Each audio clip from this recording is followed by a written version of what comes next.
Hello दोस्तों, स्वागत है आपका कॉमिक्स टाइम्स में। और आज हम शुरू कर रहे थे एक और बेहतरीन कॉमिक जिसका नाम है अकल की कारमात। ये इसका पहला पेज आप देख सकते हैं दोस्तों। और अभी तक आपने हमारे चैनल को सब्सक्राइब नहीं किया दोस्तों तो प्लीज़ सब्सक्राइब कर दें। चलिए शुरू करते हैं बिना समय गंवाए। बहुत समय पहले की बात है। उस समय मगध के राजा नंद का राज्य था। राजा नंद बहुत पराक्रमी राजा था। वह अभिमानी भी बहुत था। उसका राज्य बहुत दूर दूर तक फैला था। चाणक्य राजा नंद का प्रधानमंत्री था। वह बहुत बुद्धिमान और कुशल राजनीतिज्ञ था। राजा नंद के बेटे को चाणक्य अपने आश्रम में शस्त्र विद्या की शिक्षा देता था। उसकी आश्रम में चंद्रगुप्त नाम का एक विद्वान विधवा का पुत्र भी पढ़ता था। राजा नंद के बेटे उसका बहुत अपमान करते थे। अरे देखो, यह भी शास्त्र विद्या सीखकर राजकुमार बनना चाहता है। भाग्य किसी को भी राजा और रंक बना सकती है महानंद। पहले अपनी माँ से कहकर एक घोड़ा तो खरीद ले। हा हा हा हा हा। किसी दिन एक नहीं सैकड़ों घोड़े होंगे मेरे पास। एक दिन राजा नंद के दरबार में एक आदमी मोम का एक शेर पिंजरे में बंद करके लाया। अंकतुक, इस पिंजरे में यह शेर क्यों है? महाराज, इस पिंजरे से जो कोई दरवाजा खोले बिना इस मोम के शेर को बाहर निकाल देगा वह सबसे बुद्धिमान व्यक्ति होगा।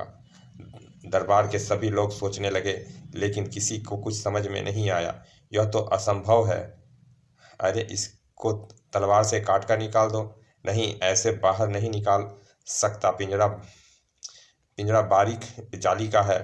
भला उसमें तलवार पहुंचेगी कैसे? चाणक्य का शिष्य चंद्रगुप्त भी दरबार में बैठा हुआ था। वह आसन से उठकर राजा के पास पहुंचा। महाराज, मैं इस पिंजरे को खोले बिना शेर को बाहर निकाल सकता हूँ। अरे तुम तो अभी बहुत छोटे दिखाई देते हो। तुम में इतनी शक्ति? मैं इसमें शक्ति की नहीं महाराज, बुद्धि की आवश्यकता है। पिंजरे के पास पहुंचकर चंद्रगुप्त ने एक मशाल जलाई और उसे पिंजरे के चारों तरफ घुमाने लगा। कुछ ही देर में शेर पिघले हुए मोम के रूप में पिंजरे से बाहर आ गया। शाबाश, सचमुच तुम बुद्धिमान हो। हम तुम्हें पुरस्कार देंगे। महाराज की जय हो। मैं तो आपका दास हूँ। राजा नंद के बेटे से चंद्रगुप्त का इतना सम्मान देखा न गया। उन्होंने अपने पिता से कुछ कहा और राजा नंद ने तुरंत ही अपना निर्णय बदल दिया। बंदी बना लो इस नवयुवक को और बंदी गृह में बंद कर दो। चुप, लेकिन मेरा कोई अपराध? चुप रहो, तुम राजकुमारों की बराबरी करते हो। चाणक्य अपने आसन से उठ खड़ा हुआ। राजा नंद, यह अन्याय है और मैं यह अन्याय कभी नहीं होने दूंगा। इस राज्य में वही होगा जो हम चाहेंगे। कोई हमारे राजकुमारों की बराबरी नहीं कर सकता। ऐसे अभिमानी और बुद्धिहीन राजा को सबक सिखाना ही होगा, लेकिन अभी इसके लिए उपयुक्त समय नहीं है। तुरंत ही 2 सैनिक चंद्रगुप्त को बंदी गृह की ओर ले गए। दूसरे दिन राज दरबार में एक सैनिक एक सूचना लेकर आया। महाराज की जय हो। महाराज, नगर के बाहर गांव में एक भयंकर शेर बहुत से लोगों को मारकर खा चुका है। लोग गांव छोड़कर भाग रहे हैं। ओह, आज ही हम अपने सैनिक भेजकर उस शेर को मरवा देते हैं। सेनापति वीर सिंह कुछ सैनिकों को भेजकर इस दुष्ट शेर को मारकर लोगों को भय से मुक्त किया जाए। जो आ गया महाराज, मैं स्वयं ही इस शेर को मारने के लिए जाता हूँ। अगले दिन प्रातः ही कुछ सैनिकों के साथ सेनापति ने जंगल की तरफ प्रस्थान कर दिया। जंगल में पहुंचकर शेर की तलाश में सुबह से शाम हो गई, लेकिन अरे, यह शेर तो क्या, उसकी परछाई भी नहीं दिखाई दे रही है। लगता है सरकार, आपको दूर से देखकर ही वो डरकर भाग गया होगा। हाँ हाँ, ऐसा ही हुआ होगा। आखिर हम वैसे बहादुरों के सामने वो शेर का बच्चा, लेकिन हम उसका शिकार करके ही लौटेंगे। कुछ सैनिक उधर जाओ, कुछ उधर, और हम वहां जाकर उसे खोजते हैं। सेनापति अकेले ही कुछ दूर निकला था कि तभी झाड़ियों में छिपा शेर ने हमला कर दिया। अरे बचाओ, शेर आ गया। कुछ सैनिक वहां दौड़ते हुए आए, मगर तब तक शेर भाग निकला। अरे, शेर ने सेनापति जी को घायल कर दिया। अरे, यह तो बेहोश हो गए। इन्हें जल्दी ले चलो, नहीं तो। सैनिक ने दरबार में आकर महाराज को घटना की सूचना दी। महाराज की जय हो, उस भयंकर शेर ने सेनापति को घायल कर दिया। अरे तुम एक शेर को नहीं मार सके, दूर हो जाओ मेरी आंखों के सामने से। राजा नंद ने चाणक्य से कहा, आचार्य, लगता है हम उस शेर को नहीं मार सकेंगे और प्रजा विद्रोह करके हमें राजगद्दी से उतार देगी। नहीं महाराज, एक शेर के लिए आपको इतना चिंतित होने की आवश्यकता नहीं है। मैं कल राजकुमार को भेजकर शेर का अंत करा देता हूँ। अगले दिन राजा नंद ने 4 राजकुमार शेर का शिकार करने के लिए प्रस्थान करते हैं। अरे उस शेर को तो कोई भी मार सकता था, फिर आचार्य ने हमें ही क्यों भेजा? क्योंकि आचार्य हमको इतना बहादुर और बुद्धिमान समझकर विश्वास करते हैं। सारा दिन जंगल में शेर की तलाश में भटकने के बाद शाम हो गई, लेकिन पूरा जंगल में शेर की एक झलक भी दिखाई नहीं पड़ी। लगता है शेर 4 बहादुरों को देखकर दूसरे जंगल में भाग गया। नगर की ओर लौटने पर उन्हें एक गांव के बाहर शोर सुनाई दिया। अरे इस नवयुवक को क्या हुआ? यह युवती क्यों रो रही है? महाराज, मेरे पति को शेर ने मार डाला है, यही मेरे जीने का सहारा था। चारों राजकुमार ने मिलकर योजना बनाई। लगता है यह शेर बहुत चालाक है, इसलिए बहुत होशियारी से हमला करता है। कोई बात नहीं, हम भी उस शेर को चालाकी से पकड़ेंगे। कल रात को एक बड़ा सा पिंजरा बनाकर जंगल में रखवा देंगे। शेर उस पिंजरे में फंस जाएगा, फिर हम उसको आसानी से मार देंगे। हाँ, यही ठीक रहेगा, पिंजरे से शेर बच नहीं सकेगा। घने जंगल में एक बड़ा सा पिंजरा रखा गया। इस पिंजरे में थोड़ा सा मांस रख दो। मांस को खाने के लालच में शेर इस पिंजरे में फंस जाएगा। सुबह होने पर शेर इस पिंजरे में अवश्य फंस गया होगा, लेकिन उसमें शेर के बजाय एक भेड़िया आ फंसा था। अरे शेर कहाँ गया? इस पिंजरे में तो भेड़िया फंसा हुआ है, हमारी सारी मेहनत बेकार गई। हजूर, इसमें शेर कहाँ से फंसता? शेर कभी मांस नहीं खाता, वह तो अपने आप शिकार करके खाता है।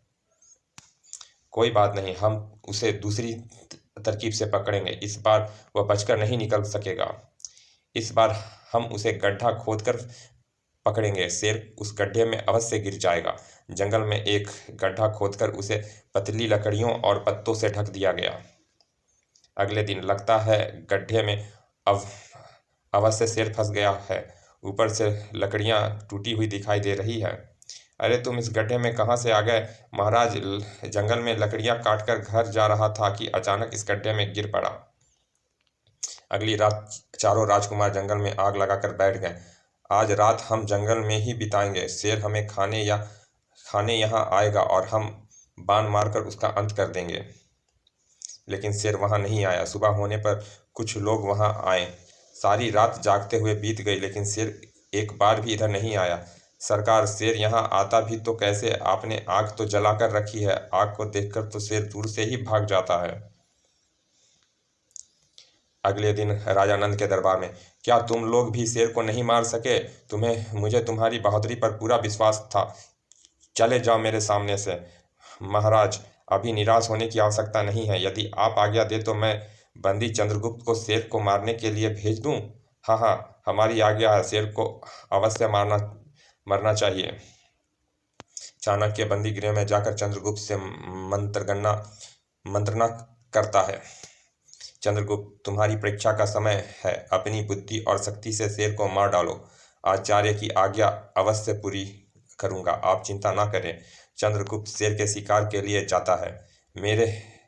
मेरे विष बुझे बाणों से शेर एक बार घायल हो गया तो फिर जीवित नहीं बचेगा। रास्ते में उसे राजकुमार द्वारा खोदे गड्ढा दिखाई दिया। लगता है यह गड्ढा शेर को पकड़ने के लिए खोदा गया था, लेकिन इसमें शेर क्यों नहीं फंसा? शायद राजकुमार ने गड्ढे के पास किसी बकरी को नहीं बांधा होगा। चंद्रगुप्त ने गड्ढे के ऊपर लटकती पेड़ की डाल में एक बकरी को बांध कर लटका दिया। हाँ, अब इस पेड़ के ऊपर छिपकर बैठ जाता हूँ। बकरी की आवाज़ सुनकर शेर यहाँ आकर गड्ढे में अवश्य गिरेगा। आधी रात को शेर के दहाड़ने की आवाज़ सुनाई दी। दहाड़! शेर गड्ढे में फंस गया। नीचे उतरकर देखता हूँ। चंद्रगुप्त धनुष संभालकर नीचे उतरा। अब इसे विषैले बाणों से मार देता हूँ। बाण लगने पर शेर एक बार दहाड़ा और फिर अपने जीवन की अंतिम घड़ियां गिनने लगा। सुबह होने पर राजकुमार वहां आए। अरे चंद्रगुप्त, तुमने शेर को मार दिया, लेकिन यह बात तुम किसी से नहीं कहोगे। हम तुम्हें बहुत सा धन देंगे, लेकिन महाराज ने मुझे शेर को मारने के लिए तुम्हें वही करना होगा जो हम कहते हैं, नहीं तो राज्य से निकलवा देंगे। राजकुमार समय मरे हुए शेर को दरबार में ले आए। महाराज की जय हो, हम इस नरभक्षी शेर को मारकर लाए हैं। शाबाश, तुम बहुत बहादुर और बुद्धिमान हो, तुम्हें बहुत पुरस्कार दिया जाएगा। महाराज, आप हमें पुरस्कार देना ही चाहते हैं तो इस शेर को ही दे दीजिए। हम इसका मांस खाकर शेर की तरह बनना चाहते हैं। तुम इस शेर को ले जा सकते हो। शाम को राजा नंद और राजकुमार भोजन करने के लिए बैठे ही थे कि ठहरो महाराज, इस शेर का मांस नहीं खाएं। इस शेर को मैंने विषैले बाण से मारा है। इसका विषैला मांस खाने से यह तुम क्या कह रहे हो चंद्रगुप्त? क्या शेर को तुमने मारा है? हाँ महाराज, अभी अभी किसी कुत्ते को खिलाकर आप इस मांस की परीक्षा कर सकते हैं। ठीक है, हम अभी परीक्षा करते हैं। एक कुत्ते को लाकर एक मांस का टुकड़ा उसे खिलाया गया। मांस का टुकड़ा खाते ही कुत्ते की जीवन लीला वहीं समाप्त हो गई। अरे कुत्ता तो मर गया चंद्रगुप्त, हम तुम्हें मुक्त करते हैं। तुमने हमें मरने से बचा लिया। मैं ना कहता था महाराज, शक्ति से बुद्धि अधिक महत्वपूर्ण होती है। तुमने ठीक कहा था चंद्रगुप्त, हम तुम्हारी बुद्धिमत्ता की सचमुच प्रशंसा करते हैं। समाप्त। चलिए दोस्तों, ये कॉमिक्स यहाँ समाप्त होती है। ये हिस्सा मिलते हैं फिर ऐसे किसी अच्छे से कॉमिक्स के अच्छे से भाग में। तब तक के लिए धन्यवाद।